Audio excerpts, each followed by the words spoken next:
Hello, আপনাদের নাকি 3 BHK flat বিক্রি আছে? ওকে, নেব একটা।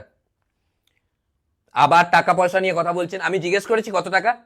টাকা পয়সার গরম আমাকে দেখাবেন না। আপনি জানেন আপনি কার সঙ্গে কথা বলছেন? 3টে পার্কিং লাগবে। আরে 3টে গাড়ি তো কটা পার্কিং লাগবে? 3টে পার্কিং লাগবে, বাকি দুটো গাড়ি আমি কোথায় রাখবো? একটা পার্কিং এ কি করে হবে? ঠিক আছে, তাও এই বিষয়ে কথা বলার জন্য আমি যাচ্ছি সাইকেল নিয়ে। ফ্ল্যাট নেবো বলতে 10-15 বছর পর। হ্যাঁ, কার বাচ্চা? এই, গালাগালি দিচ্ছেন কেন আপনি? আপনি জানেন একটা ভবিষ্যতের কোটিপতির সঙ্গে কথা বলছেন আপনি? আপনার লজ্জা লাগে না ভবিষ্যতের কোটিপতির সাথে এইভাবে ব্যবহার করতে? আপনি জানেন আমি কে?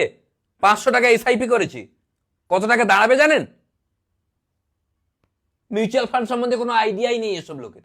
আসলে ব্যাপারটা কি বলতো, মানে ইন্ডাস্ট্রি তৈরি করার আমার প্রচন্ড ইচ্ছে, ইন্ডাস্ট্রিয়ালিস্ট হওয়ার।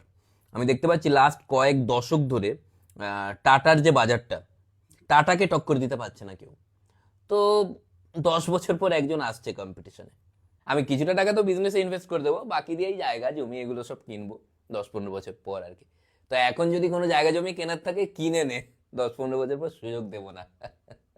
আচ্ছা ভাই, কি বলছি শোন না, রোলস রয়েস যে গাড়িটা, ওটা মানে এখন থেকেই অর্ডার দিতে হবে না 15 বছর পর অর্ডার দিলেও পাবো?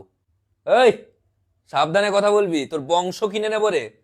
মনে থাকে যেন 500 টাকা এসআইপি করেছি।